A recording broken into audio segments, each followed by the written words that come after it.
Yeah, LV. Mm-hmm. LV, yeah. My facts straight before I be saying. So yeah, 54 Super Bowl. It's LV. 55. Yeah, 55. 55 with the Chiefs and the Bucks. I think of all the people in the league besides, well, no, he couldn't do it. I say all the people in the league, Mahomes is the one that could beat Tom Brady right now. Eli Manning could beat Tom Brady. In the league right now, I said Nick Foles currently. could beat Tom Brady. In the league right Nick now. Foles. Okay, Nick Foles. There's one. Eli Manning could come back today and beat Tom But Brady. who would want Eli Manning on their team? Who would want Nick Foles? Isn't he back up somewhere? Ain't he somewhere? He went somewhere. I think he went to Jacksonville for a little bit. Or no, he went to Chicago. Chicago. Yeah, no, he did go to Jacksonville first, but then she was Chicago. Yeah. Okay. Backing up, what's the dude's name? Mitchell Trubisky. Mitchell Trubisky. Who they passed up Deshaun Watson for. So that's working out. Yeah, that's not going great at all. Did you see on his Twitter Deshaun Watson what he posted for football inquiries called hit up this person, for marketing inquiries hit up this person. For football inquiries, he's just like promoting himself like, hey, y'all want me? I'm here. I want out. To be there. I want out. They hired the black coach because they figured that'll help. That'll help. The coach they hired is 65 years old. So there's a 40 year there's age gap. There's a 40 year age gap, but still. Oh wait, there's more. No, but he's never been a head coach at any level. I did see never that. Been a coordinator. But, he was like a tight ends coach or something. It's not even a quarterbacks coach. So has no relationship in terms of handling the quarterback. This particular quarterback, right? Mm-hmm. Why do you think they did that? Why do I think they hired just over the enemy? You see the dudes that's been getting jobs? The dude with the Eagles? Okay, we're gonna have a system. No, it's not even that. On last week's episode, y'all saw it. I showed y'all a clip. I showed y'all a clip of the new Detroit Lions head coach. That's the kneecaps. Look. See? The kneecaps. Spumoni. Yeah, Spumoni. Whatever. The kneecap. What is it? Look. I don't feel safe when your hands are around here. What? Why? You're heavy-handed. Go ahead. I'm heavy-handed. No, go ahead with the kneecaps. What? I'm heavy-handed. No, I'm not heavy-handed for one. You just made an out-of-pocket comment, so I had to let you know that you can't make out-of-pocket comments like that. Anyways, I'll the people know what I'm talking about. Anywho, no, like last week, I showed in the show about the new Detroit Lions coach and how he's kind of like 45, right? Oh, you're scared. You scared? I'm listening. You told me not to say nothing, so I'm listening. What? I actually have the floor? I actually have the floor? What? I actually get to speak? Oh, I get to speak. Hi, everybody. I was going to ask, what's your top 5 go-to Super Bowl snacks? Wings. That's number 1. Flats or drums? Drums. Mm-hmm. Okay. Anyways, what's the 7-layer dip? Okay. The other one is spinach and the bread with the artichoke dip. Mm-hmm. So that's, what else? Dang, you got me thinking, because those are the ones I always go to all the time. No sweets? You don't do sweets? Nothing sweet? You prefer That's salsa? my weakness. Sweets are my weakness, so I can't, I try not to go to them. I just look at them and like, oh, they're there. It's the Super Bowl. Yeah, but aren't we fasting? From the Super Bowl? No, we're fasting. The church is fasting this month. I didn't ask what you plan on eating. I just said your top 5 snacks. It was a general question. Okay, fine. No, I don't necessarily go with the sweets. What else? So I said wings, the 7-layer dip, and the artichoke dip. Oh, what else? I mean, chips and salsa, like just snack on it. Mozzarella sticks. Yeah. So that's your top 5 of all time. Yeah, because I just snack. I don't eat a full meal during the Super Bowl. That's just why. Because I'm keep eating. I'm gonna keep putting my hand.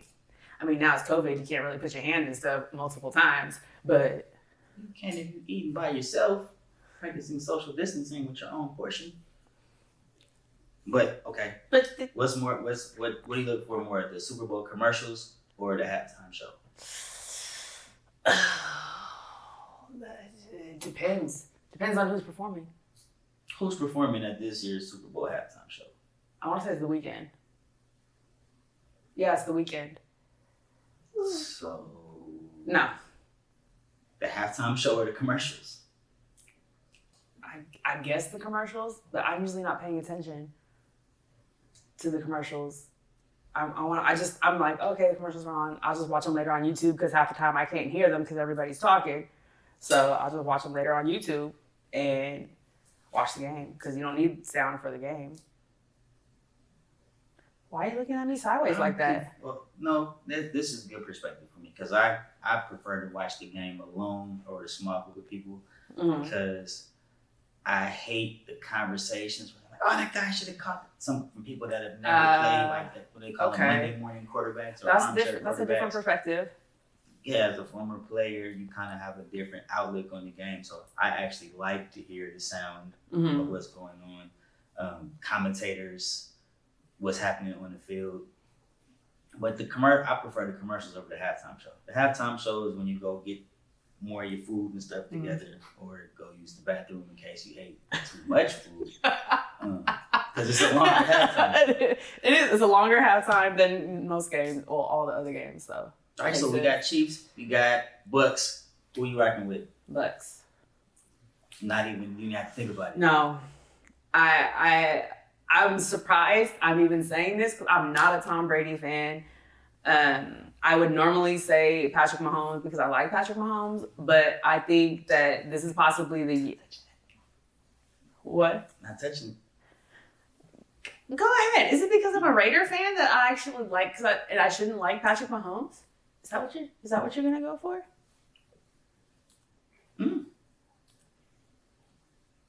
Anyways, what's up, y'all? I'm Tori. This is Rome, and this is Whose Side Are You On? In case you hadn't noticed. Are you gonna put the words like right there? Right there. They'll be right there. So then everybody will be looking at this side of the screen, or yeah. That side or this side? As you can see, we switched sides. We did. We didn't switch opinions. I'm still right as usual, and she's still Tori. I didn't say you were wrong. I just said you were Tori. See? Progress. High five. COVID, don't touch me. Say, he's just waiting to use his safe word. Yeah, I have a safe word. For moments when Tori likes to get a little, aggressive? Which is cool because this is playful, this is interaction, but in much more serious news, I guess we should put like a trigger warning or something like that because there is a very serious topic that's going on in current events.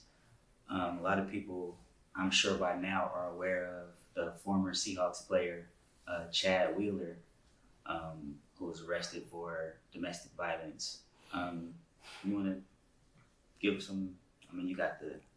So, just to give a little bit of insight to everybody on what occurred, what's been reported so far is that he strangled his girlfriend. He threw her on the bed. It's really pretty gruesome. Some of the things that occurred, some of the injuries that she sustained were she had a dislocated arm. Her whole face was just beaten in, and she lost consciousness. And after that, she woke up, thank God, and he was actually surprised that she was alive. He actually said that though. Yeah, he was like, "Wow, you're alive." Yeah, that's crazy. What's really crazy to me, all right? So I saw this on like an Instagram page or so, a post on Instagram like Tuesday night. Mm-hmm. So I took a screenshot, and then on Twitter, I posted it on my Instagram story, but then on Twitter, I was like, it's crazy that this happened over 24 hours ago and I'm not seeing this all over the news. Like, I went through major social media pages, didn't see nothing on my feed, on my timeline. It's not trending, nobody's talking about it. I posted at like 11 p.m. Tuesday night. Yeah. Apparently the incident, it was like on the Seattle Times, was like the article that I found. That was it. And that's local because it happened in that area. No ESPN, no Bleacher Report, no TMZ, no nothing. So I posted, TMZ is quick with it too. Always, so. they catch you coming out the house if you was doing some dirt. Like, hey, this is live. We just caught Buddy cheating, but no. Yeah, exactly. This is like 11 p.m. on Tuesday night. I'm like, this is crazy because in the Seattle Times, they're like, dude already got out on $400,000 bail, and that was for Monday. So if anybody knows anything about how that works. I personally haven't been arrested, but I know people, like, if you get arrested over the weekend, you got to sit all weekend until you can see a judge or whatever. Yeah. So he actually got arrested at like 1 a.m. Saturday morning, which means the altercation took place Friday night. Saturday. Friday, not like Friday. He got arrested and booked on Saturday. Oh yeah, he got arrested Saturday morning. Yeah. So that means it happened sometime on Friday. We don't know how long she was even unconscious before she could call somebody. So this happened sometime on Friday. He gets arrested. Now, the NFL and these teams they got security personnel, they have investigators, they have all these people that are working around the clock, like surveillance, all that kind of stuff. So they knew the minute he got arrested, the minute he got booked, they knew what the deal was on Saturday, not a peep. Sunday, nothing. Game's going as usual. Monday, nothing. Tuesday, I said something on Twitter. The tweet went viral, actually, which is crazy. It was like 200-something thousand retweets. That's insane. But I'm thinking, like, I was just saying, for me, this is crazy. Like, I haven't seen this anywhere. People turn it into a race thing, like, oh yeah, it's because he's a white dude and they're trying to cover it up and some whole conspiracy, which makes sense because when there's been black athletes in the past that have gotten DUIs or pulled over for speeding, you hear it right away. Hours later. With the same team, the Seahawks, in the preseason. Because, you know, of all the COVID stuff and the precautions and regulations. Yeah. The players living in the hotel during training camp. Oh, I know exactly what undrafted about. Rookie free agent that they signed that smuggled. I don't know what the girl's name is, but I saw a picture and it wasn't worth sneaking her into the dorms. I seen the picture. It was like, really? Was but they tried to pass her off as a football player, so I guess she put on some sweats or whatever. But I saw her face, and just that alone was enough to not try to smuggle anybody. That was nothing worth writing home about. But that was all over the news immediately. Like, dude got cut from the team immediately. For smuggling a girl into the dorm because that was just jeopardizing the safety of the players and all this kind of. But you telling me, black player, this local, man put his hands on a woman. Now, mind you, this dude is what, 6'7", 300 and something pounds. He's an offensive lineman. And she was like 5'8", maybe 145 pounds. Didn't stand a chance. There is no fight back in that case because he wanted her to bow to him. And she was like, I'm not bowing to you. And the backlash I got on Twitter was crazy because on the one hand, there's people that were like, yeah, this is crazy. I can't believe I didn't know anything about this. Thank you for sharing this story. I wasn't doing it to be controversial. It was just like, wow. A news story, something that happened. I can't believe this is a professional athlete. How come this isn't all over the place? I wasn't even tripping off the fact that he was white and she was black. None of that. This is a professional athlete. As much as we hear about everything, every little piece of dirt, why is this not being talked about? Mm-hmm. Then you add in the fact that it's a black woman that is happening to. Like, our black women are not protected. Then I got black dudes in my inbox talking about, man, that's what she get. She chose to go with that dude. So I'm sitting here like, I couldn't say the words that I wanted to say. I can't say them on this show either, but try. Nah, we have a bleeper, so we can beep out it. So I didn't even respond to him. So my block button was on Dikembe Mutombo. I was just blocking people all day. Like, I'm not even gonna go back and forth with you on this. Because there's no point in trying to explain something to people that are hell-bent on misunderstanding you or taking your words out of context. So I didn't give it the time of day. I'm glad that the following day, so on Wednesday, then the story started picking up some steam and getting reported. Yeah. So I wasn't doing it for clout to be like, oh yeah, I was the first person to say, because I wasn't the first. I saw it somewhere too. I just put the word out there. People got mad at me, so then I had the people from the other side, because I quoted the Malcolm X line about our Black women being protected, basically. And like, oh, how dare you? Why would you quote Malcolm X? Are you saying that you want people to be separate and but? So once again, block button. I'm not even gonna go back and forth with you. Then it was just crazy to me that stuff like this, and it's not a new issue. Like the NFL did a whole campaign on domestic violence. Saying they're against it. Corny commercials, no more. It's like Eli Manning and all the big but let's talk about the reason why they had that campaign in the first place. The punter from the was it the Giants? Was beating his wife? And then after that, it was Ray Rice. They knew about it for a minute. Ray Rice, same thing. But the thing is, the Ray Rice incident happened like in February. Ray Rice got a 2-game suspension at first when he talked to the commissioner. Then the video drops. Boom. Ray Rice is banned for life pretty much from the NFL. And a lot of people were saying stuff like, the NFL didn't ban Ray Rice because they saw the video. They banned Ray Rice because you saw the video. They knew what happened back then. He admitted it. He admitted everything that happened. But they tried to make it seem like, oh no, you told us that you hit her, but we didn't realize that, that you hit her like that.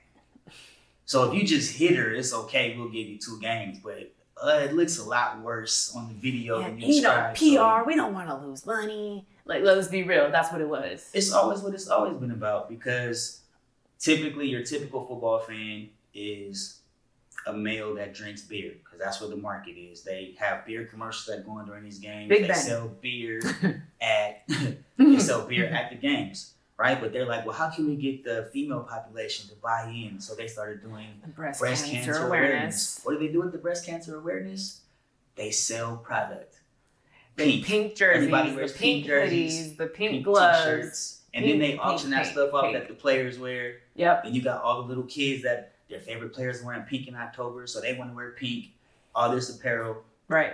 It comes down to money. So they say they want to get the women involved, but at the same time, you got dudes that are beating on their women in the league on a regular basis, and it's not spoken about. And then like there's all these excuses coming about like, oh well, he wasn't a starter, so it's not like that's why it wasn't really reported. It didn't matter. He was just somebody on the team. It wasn't a big deal.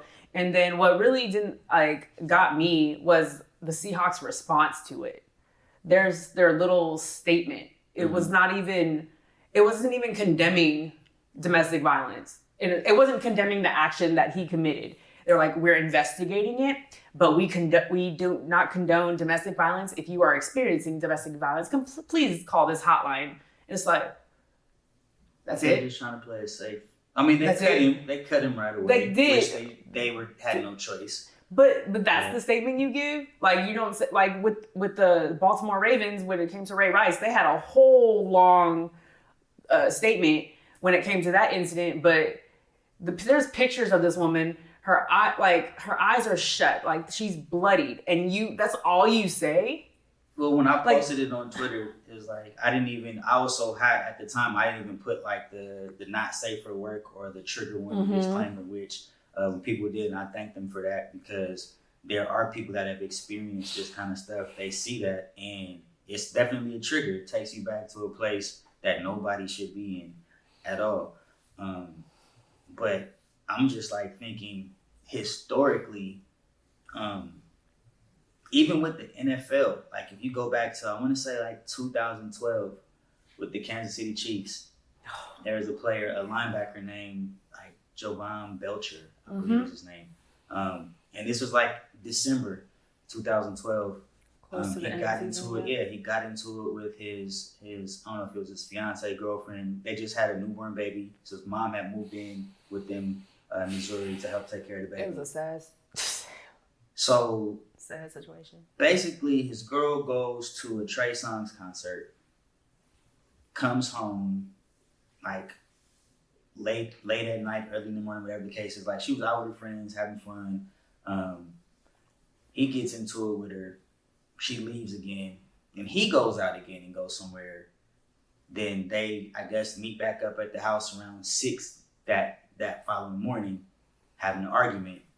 Pulls out a gun and shoots her 9 times with his mom and his daughter in the house. And I don't know if they were in the room, but in the house. They were in the house. He then leaves, gets in his car, drives to the Chiefs Stadium, to the facility, to talk to the GM and the coaches and basically like ask them to take care of his daughter. And to thank them for the opportunity, because he was an undrafted free agent that got signed. He was like a Division II All-American or something like that, which anytime they report this stuff, that's the first thing they tell about this player. Oh, he did this and he did this. I don't want to hear about no accolades. Like, this dude just killed somebody, or this dude just beat this woman senselessly. Like, I don't want to hear the good stuff that he did. Like, that somehow is going to make it more understandable or make it better. They try to soften the blow before they deliver this kind of information. But then, like, as the police are coming up, he basically pulls out a different gun and then shoots himself in the head. So it was a murder-suicide. But the Chiefs played the game the next day. Yeah, they did. And then they put like this whole moratorium thing in the big jumbotron thing. So they did a moment of silence for victims of domestic abuse. They didn't say like what happened. Like, I'm sure you guys know, because everybody would have known, because that made the news right away. Yeah. Like, but they didn't address it at all. Like, and I mean, I understand. And the really crazy part is, he met this girl because one of his teammates, it was like his teammate's wife's cousin or something like that. So so I know she was feeling terribly because that's her cousin, and she introduced him. But after the fact, of course, they do the autopsy, and he suffered from CTE. So, like, even with the Aaron Hernandez situation, right. Say like this traumatic brain injuries that happen will just mess up your judgment and your ability to do all this kind of stuff, right? So you got Chad. Yeah, that's what I was just about to say. Like, so would that be considered an excuse? Like with CTE or like with Chad, they said, oh, he suffers from bipolar disorder. He was not on his meds. So maybe he was just having an episode. He had a manic moment. He had a moment and he just beat her during this episode. And full transparency, I suffer from depression and anxiety, and I've actually been in a domestic violence. I've been in a relationship, and there is no way you could correlate mental illness with beating the crap out of somebody. You just don't. That's not an excuse. Like, there are certain things you can't control, but that's one thing you can. And for it to be an excuse, it seems like in this country, and I'm gonna be really, really blunt, is that when an African-American player does something, there's no excuse. Like, it's reported right away, he's condemned right away. But when somebody white, oh wait, he has depression. Oh wait, he suffers from bipolar. He's manic. He's this. So it's like it's a cop out. It shouldn't be a cop out. Like, what do you say to, like, the woman is still dealing with this. No matter what he's dealing with, she's gonna have to deal with this for the rest of her life. She's gonna get triggered for the rest of her life. It's a work in progress. As like I said before, I've been a victim of domestic violence, and I don't want to say victim. I'm a survivor of domestic violence, and it's a lot to go through. It's a process. When I dealt with it, it was. It happened in 2007? Yeah, it was 2007. I don't cry over it anymore. I'm a lot stronger, but for the longest time, it was a trigger. And I wasn't able to talk about stuff like this. I wasn't able to see that movie enough for the longest time, because I would just be like, thinking about that movie. It was just like too much. And thankfully, like, I've gone through therapy. I've gone through a lot of things to be able to, talk about it and hopefully help people with it. But still, I just don't see how mental illness or anything that they say is an excuse for what he did at all. I don't care. The most disturbing thing is like seeing reactions from women or from people saying, well, this is why we got to teach our daughters how to shoot a gun. And this is why we got to teach women how to defend themselves. Like, no, teach your sons to keep their hands to themselves. Exactly. Then we don't have that issue at all. Like, dude is 6'7", 300 and however many pounds. Like, you just got to shoot him. I would have to shoot him. Speak to, especially Jerome, you as a player, what's in place for the spouses of football players in correlation to support just to deal with what the players come home with? What's in place? Honestly, it depends on the team. It depends on the network of like the players' wives and girlfriends, whatever they put together.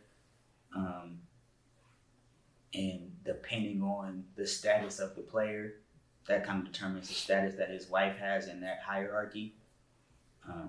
So they kind of look out for themselves. But as far as from the organization standpoint, it's about protecting the bottom line. And the bottom line is, does this guy bring money in?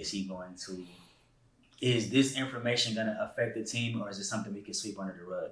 If it's something where he's expendable, we'll just cut him and make a statement. He doesn't reflect our beliefs and our status quo. But then they never answer the question of, they do background checks. So like before the draft, for the combine, all that kind of stuff, they have player interviews, and they do their due diligence because they're investing potentially millions of dollars in this person. So they know when guys have a little dirt in their history. They know this kind of stuff. They do all kind of psychological tests. They do personality tests. Because they want to see, is this guy going to be a good fit for our locker room? Like there was a player, Percy Harvin, that was with the Seahawks for a little bit. They got rid of him just because he didn't get along with Russell Wilson. Yep.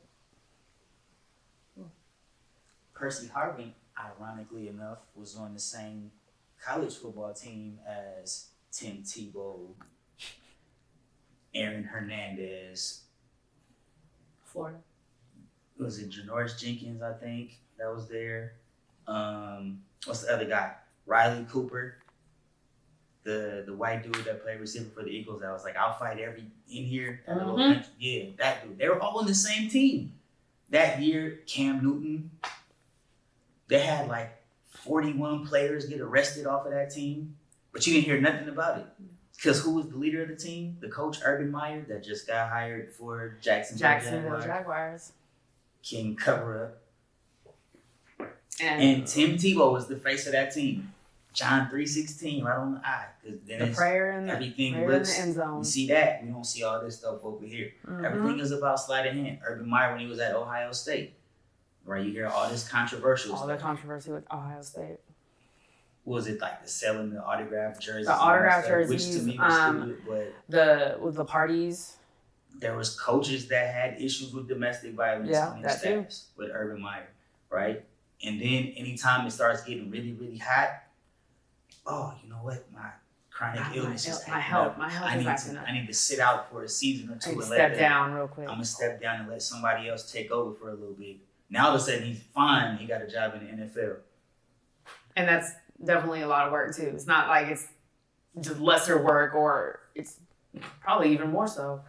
I hate to be the conspiracy theorist on stuff, but that's just what it always comes back to looking like. So apparently, like I was gonna say, apparently, kind of what you were saying, how they do background checks on all these players and they know all the dirt that they do. The Seahawks have a history of drafting players that actually have domestic violence in their background. Now, that does not say that they should not get a second chance. Everybody deserves a second chance. I don't condone what they did, but they deserve a second chance. I disagree. Everybody don't deserve a second chance like that. Okay, why? Because everybody don't change. Second chances for people that have changed behavior. Mm-hmm. Like if you haven't actually changed your behavior, So like, look at Michael Vick, for example. Okay. Like, example. people still hate Michael Vick to this day For dog. for dog fighting. Now, when the story first broke, like, I grew up in Hampton, Virginia, like on a military base, but I had friends that lived off base. People in the neighborhood, not on the base, obviously, but they would be like, "Oh, my dog beat up your dog." Like, this is little kids. So me hearing something like, "Oh, the dogs was fighting," to me, at that time, I was like, "So okay, they're fighting dogs, Right?" Okay. But people like, "No, that's inhumane," and I was like, "It's an animal. I'm not a dog lover, and I'm not just gonna go out and just beat dogs and all this kind of stuff." But I just look at it like, okay, people fight chickens, or there's a whole sport called bullfighting in which they don't just, you see the cartoons when they waving a little cake. No, but them things go. But they kill the bull. Like, that's the matador, his job is to kill the bull at the end. And that's celebrated. It's a whole stadium of people watching you kill an animal, but people are fighting dogs. What it came down to is Michael Vick was supposedly the ringleader because that was the biggest name that they could attach to it. They were using his property and they were making money because he had a legal kennel, so he could breed dogs and he could all that stuff. He was making money. If you start dog fighting, obviously that part is illegal. I didn't realize it was to that severity.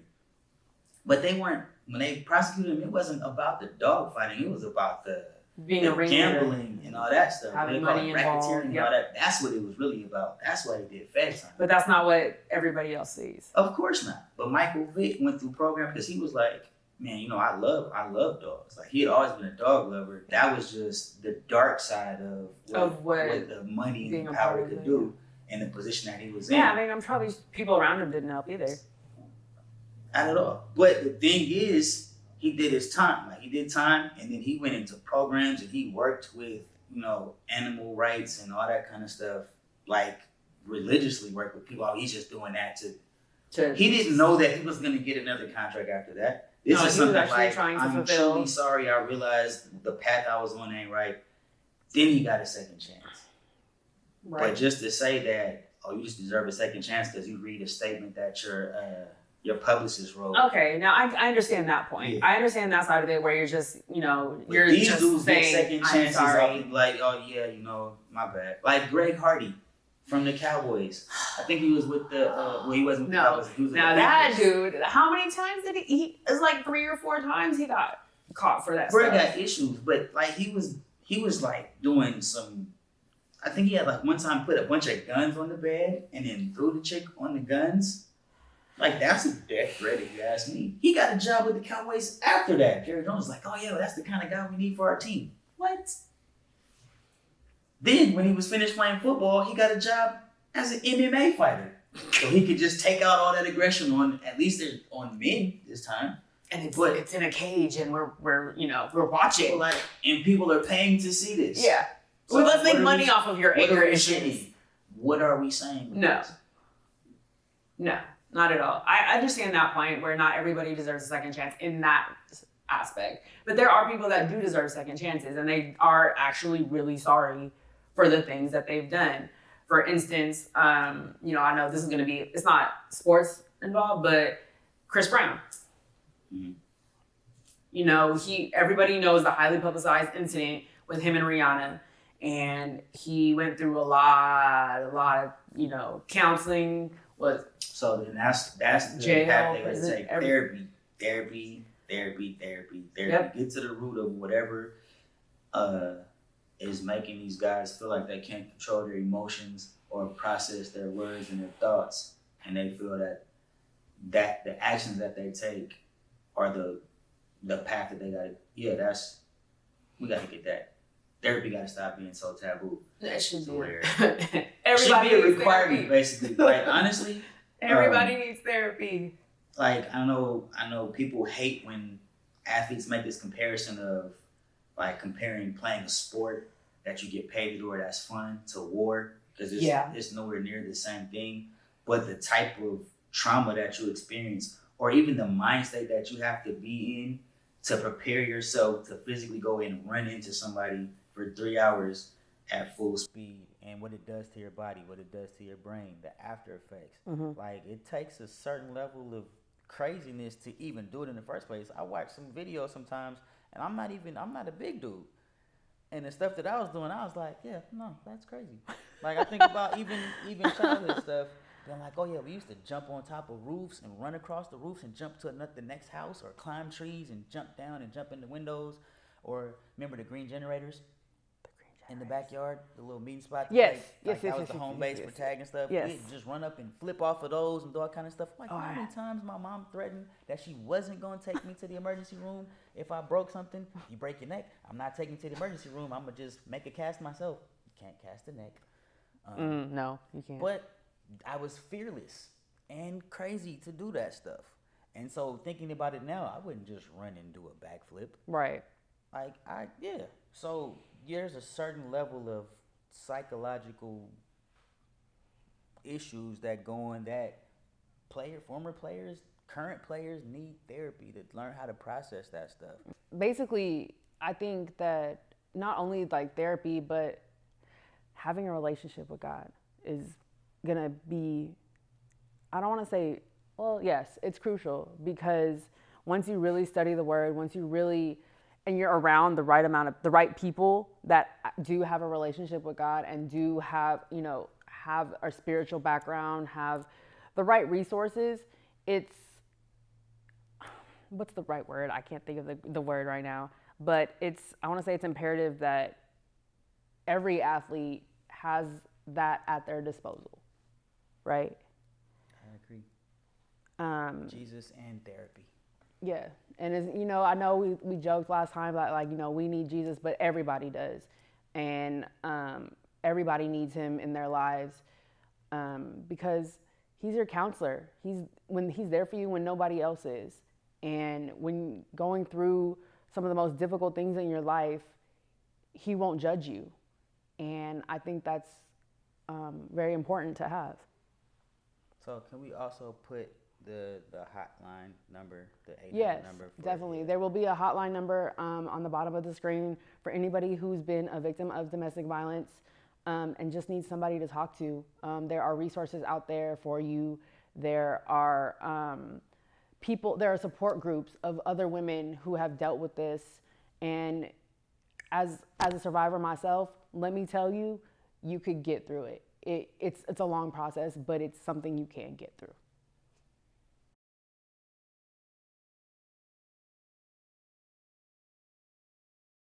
Thank you for watching another episode of Whose Side Are You On? Make sure you like, comment, subscribe, DM us, hit us up, let us know what you want us to talk about, because I'm sure there's a ton of debates out there where, he'll be wrong and I'll be right. So there's make sure none of the debates that I'll be wrong about unless you just want me to choose that side. But stay locked in. Make sure you hit that notification button and stay updated. See y'all later. Peace.